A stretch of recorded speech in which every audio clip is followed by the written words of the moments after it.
ইয়ে, IPL start হয়ে গেছে। এই যে প্রতিদিন সন্ধ্যে 7টার সময় কোটিপতি হওয়ার স্বপ্ন দেখছো, আর রাত 10টা বাজলেই যা টাকা লাগিয়েছো সেটা কোনো মতন রিকভার হয়ে যাক এমনটা চাইছো। মাঝে মাঝে রিকভারটা হয়ে যাচ্ছে ঠিকই, কিন্তু বেশিরভাগ ক্ষেত্রেই সেই টাকা হারিয়ে ফেলছো। বলি, এতে তোমার ফ্যান্টাসি মিটছে তো? কোটিপতি অবশ্যই হতে চাইবে, কেন চাইবে না? অনেক অনেক টাকা কামাতে হবে জীবনে, যাতে পরিবারের কোনো একটি ব্যক্তির যাই অসুখ হয়ে যাক না কেন, কারোর কাছে যাতে হাত না পাততে হয়। জীবনের যত ইচ্ছে আছে সবকিছু যেন পূর্ণ করা যায়, শুধু নিজের না, মানুষের জীবনের ইচ্ছেও যেন তুমি পূরণ করতে পারো।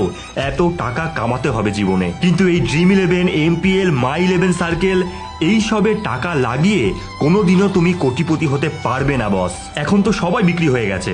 যাদেরকে তুমি আইডিয়াল ভাবো তারাও এই সমস্ত অ্যাপের প্রমোশন করে, আর বলে দেবে খেলবে নিজের রিস্কে। রাতারাতি কোটিপতি হওয়ার স্বপ্ন মাথা থেকে ভাগাও। কোটি কোটি টাকা পাওয়ার আগে কোটি কোটি টাকা কিভাবে রাখতে হয় সেটা আগে জানতে হবে। হঠাৎ করে তোমাকে যদি প্রশ্ন করা হয় যে কোটি টাকায় একের পরে ঠিক কটা শূন্য থাকে, তুমি দেখবে বলতে পারবে না। এদিকে আবার একদিনে আমার 1 কোটি টাকা চাই, 1 লাফে কোটি টাকায় না গিয়ে আস্তে আস্তে, শুধু কোটি কেন, আরো বেশি টাকায় পৌঁছাও। কিন্তু আস্তে আস্তে বড় হও। শুধু ফ্যান্টাসি গেম না, কালার ট্রেডিং, ট্রেজার, এনএফটি এসব করো না বস। খেলা দেখো, মজা করো, দরকার পড়লে চেয়ার লিডার্সকে দেখো, কিন্তু জুয়া খেলো না। আর তুমি কোন টিমকে সাপোর্ট করো আমাকে কমেন্ট